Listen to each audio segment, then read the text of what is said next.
Good morning. Thank you for coming today at this session, and I want to thank Joseph and Clintoria for organizing this and inviting me to speak. My name is David Harris. I'm an associate professor of physiology and a medical educator at the University of Central Florida College of Medicine. And I want to preface this talk that I love what I do. I absolutely am in the right place. So if I come off as anything critical, it's sort of in a constructive way. What I want to really convey is that these are things that sort of I wish I knew at a younger age coming into some of these things. So I'm just trying to bring out some of the, I guess the realities of it. As you can see, I'm not going to read through all that, but I'm a basic scientist turned medical educator, which becomes an important part of my story as it evolved, and that APS has been very good to me. So a big ad for APS there. So when we think of Orlando, this is often the first thing that comes to the mind of people. It is the happiest place on earth, the biggest tourist destination in the world, and I think for people that have been there, there's no other comparable experience when you go to Disney. You are literally living in a different reality. And it has what I would argue is probably the ideal customer service model. And what really underlies this is something called the 4 keys. And you can see this is going all the way back to 1955. And it relies on these 4 things. The first being safety, that customers need a safe environment in order to enjoy themselves. So when, the thunder starts to roll and you're just about to get on Space Mountain and they close it, or Big Thunder Railroad and they basically clear everybody out, it's because that is one of their keys. They're always chasing kids off of the rocks and the scenery very, very quickly. Courtesy, one of the sort of simple things. You go up to any employee at Disney and, I'm trying to get, to the Flying Dumbo or something like that. You'll see often they'll point you in the direction, but they're either pointing with an open hand or with 2 fingers. They're never pointing with 1 finger, as that can offend some cultures and nationalities. So that courtesy is built into the system of customer service there. Third is show. Obviously, your ride attendants are all in uniform. You will never see 2 Mickey Mouses, mice, together at any one spot. They always want to keep the reality, so you'll never see 2 of the same character together at any time. Likewise, you'll rarely see trash along the park, and that's because it's required for any employee from the CEO down, if they see a piece of trash lying on the floor, that they need to pick it up. So, and the last part is efficiency. And what this is making sure that the guest has the most enjoyable experience. I guess the best example I've had is my buddy went down there. He has they were 3 little kids at that point, and his middle daughter vomited all over herself.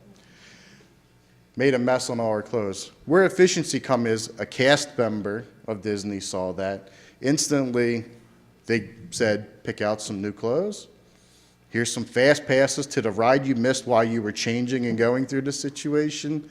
So they took that bad experience and turned it into a positive experience for them. So why am I telling you about this? Well, this, number 1, is given to every employee at Disney and the Disney Institute. But really what I want to focus on is expectations. So this is where a lot of my talk is going to go at this point, is just to focus on the expectations aspect. Do employees really know? 2016 Gallup found that only 50% of employees knew what was expected of them at work. How's this translate down? Only 33% of them are engaged at that point. Probably due to clear expectations. What am I supposed to do? What am I supposed to be doing? Now, this isn't just a scientist. This is from the business world, but I think it also, in my experience, relates to a lot of this.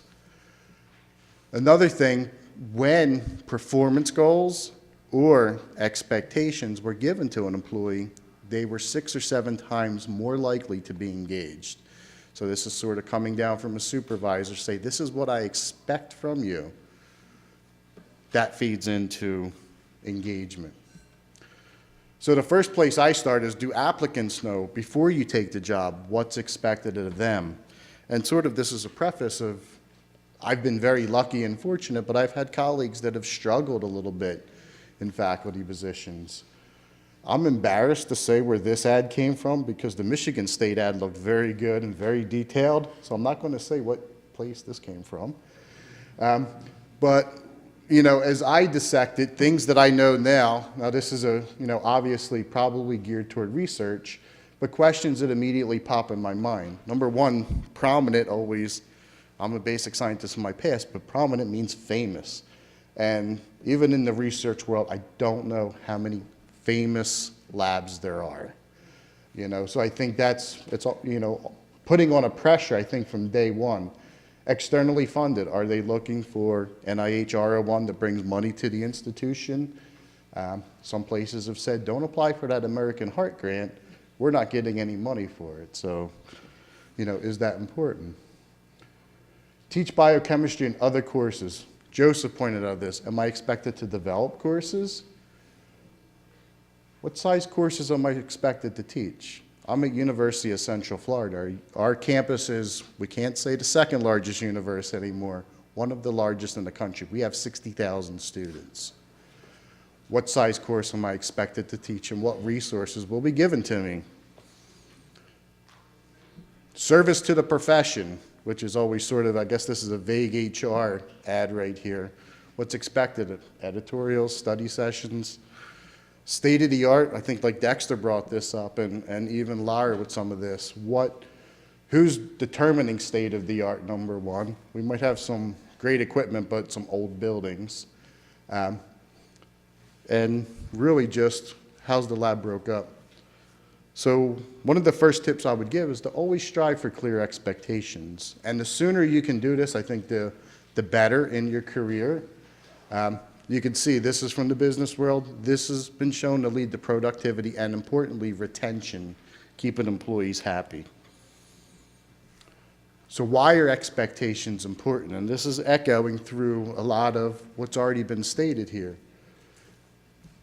I get evaluated by my supervisor. We have a pretty extensive evaluation system at UCF. You can see the breakdown of mine. I'm around 70% teaching if you count the other assigned duties, which is my course directorship.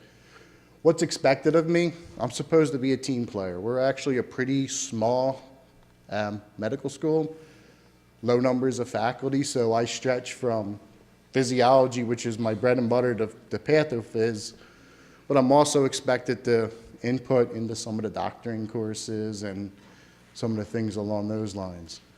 There's also a smaller research component to mine, as you can see, that I'm expected to take part in various different ways, which I'll get to in a second, and obviously the service component. So still teaching, service, and scholarship are your three things that you're going to always be evaluated on. But besides supervisors, promotion and tenure committees are looking at this. You know, I would ask, do you know your guidelines at this point? The quicker you know them, the quicker you can prepare for it, even before you enter into an institution. This is the criteria that I faced I was on a non-tenured track going up from assistant to associate. And you can see it's the same three things outlined right there, scholarship, teaching, and service. But now looking at it, I'm an educator, 70%. What's the number one thing there for promotion? Scholarship. That's what's going to get you promoted. I can be the best teacher in the world. I'm not going to get promoted there at this point.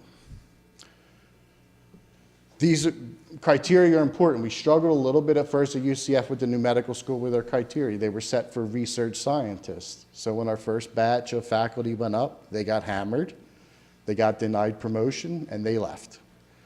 So you go through the sort of the first wave there. So it's important to really guide your P&T committees with these criteria and get solid criteria with it that are in your best interest, but not always in the best interest of the administration. My dean was trying to start a medical school. I understand what she was doing. This was sort of secondary. I also think this helps you strategize. I think strategy is, to me, the other key word besides expectations I would always think about. So I'd become familiar with these guidelines as soon as possible, and let that also guide you. It can stop you from taking a job if there's no sort of progress or progression in it. You might want to steer away from it, and this will also help you strategize your time. So what's your process? So I'll go through my process, but also understand the process of it. So that was the criteria before. This is the process. Mine started with a dossier, and I have to provide evidence. So what's this mean? I say document, document, document. Every email that comes in, I print out and I put in a drawer behind me, because eventually I'm going to have to show a copy of that to my promotion and tenure committee with that. So as soon as I received an email from Clintoria inviting me here, that went right into my email drawer. So find a way to start collecting those things. The narratives are very important. So within our dossier, you basically have an area to tell your story. Take advantage of those. I'm a basic scientist turned into basically a medical educator. I had to tell my story to convince them I didn't leave research because I didn't get funding. I chose teaching because that's what I love to do. And obviously you want to think about external letters I'll talk about in a second. So through my process, it went through my department first, and this really starts the momentum with that through the chair approval up to the college. This is also important because at the college level, we're coupled with not just the MD program, we have a Burnett School of Biomedical Sciences, which is research faculty. And sometimes they'll have difficulties understanding what we do or to sort of see what we do. So it's a critical level there. Eventually, after the dean's approval, it'll go up to the university level. We struggled at first with this at UCF because we didn't have representation there. We corrected that. We eventually got seasoned veteran people that can speak at that level. It's very critical because people on the university level are, on the promotion and tenure committee, are typically judging drama, actors, musicians, basic scientists, anybody in any of the colleges of medicine. So you need somebody to sort of say, this is what a MedEd portal publication is. This is what a teaching workshop is, and sort of value that. And lastly, it'll go to the provost there. So become familiar with this process as well, and to see if it works for you. And these are just some tips. Talk to people, communicate with people. Institutional culture has been sort of going around here too. I think this is something you need to take into account as soon as possible. It's not always easy, I think, to get a feel for. You can see the definition I found out online there. What I found here was sort of from a Dr. Robert Harvey here, talking about organizational culture, institutional culture, and I'll go across this. Disney is the ideal model. You could fly right across with that.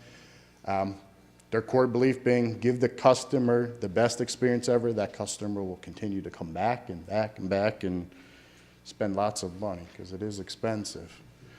What I'm choosing to do here, I'm a football person. I'm not a Patriots fan. I'm an Eagles fan. But I want to use them as one example. And if you know anything about the Patriots, their core belief is they do everything as a team, not an individual. Bill Belichick actually in the Super Bowls before, they would actually introduce, this is the offense of the Eagles, this is the defense of this team. Bill Belichick said, no, we either come out as a whole team, or I guess he still come out, but they came out as the whole team, so he started that. So that's their core belief. It's about the team. What are the positive results from that? A lot of the positive results are they're very successful, obviously, there.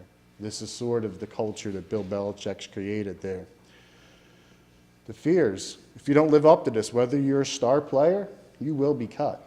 He has no problem cutting you, even if you're an instrumental person with that. Behavior norms, this starts to shape the team. So as soon as you enter probably into the Patriots locker room, you understand that this is the way things are done here. And obviously, I think the rewards are, I'm jealous, so they've paid off for New England. And I think they get rewarded more because you have players like Adrian Peterson that, I want to go to New England, finish off my career, maybe win a Super Bowl. How does this look out into sort of the educational world? So once again, these are just sort of my beliefs. I love where I teach, but one of the core beliefs we have, I love my dean. She's great. She's energetic.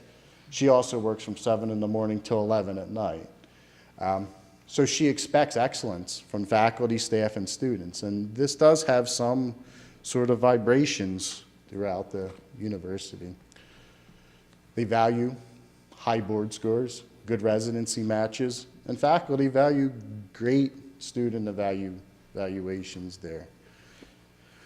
The fear that we have, and especially from a faculty standpoint that I get a lot, is, oh my God, my student evals are bad. And what that actually starts to do is shape some behaviors. They become sort of content, or they play it safe. I think Dexter brought up a lot of these technologies. There's a risk to them that, you know, typically they're evaluated not as strongly by students, so there is a risk to them. So I can just do lecture, I have it perfected, and continue that. And of course, how things are rewarded around the system. If it's just student evals, people will gear themselves toward a student eval versus something pedagogically more advantageous. I also want to say, get involved in faculty governance. This has been saying, this gets you a feeling of what's going on in the medical school or in your institution as well. Gives you different perspectives, puts your face on people throughout the university as well, because they'll probably be serving on a lot of your committees as you go higher, especially in promotion and tenure. And the last one is, I like being strategic in service. I forget which speaker said that, being strategic in service. Become active in that. This is where a lot of your, this wasn't mentioned, a lot of your external letters for promotion and tenure are going to come from. You know, I've had a lot of people, a couple people in this room actually write letters for me, and these are the connections that start that. So take a chance. Don't be afraid if that advertisement comes in for something. Try it and see where it goes. So with that, here's my 6 sort of tips. And I'd just like to thank you, and we'll end at Disney and the warm weather, which I miss right now. So thank you all.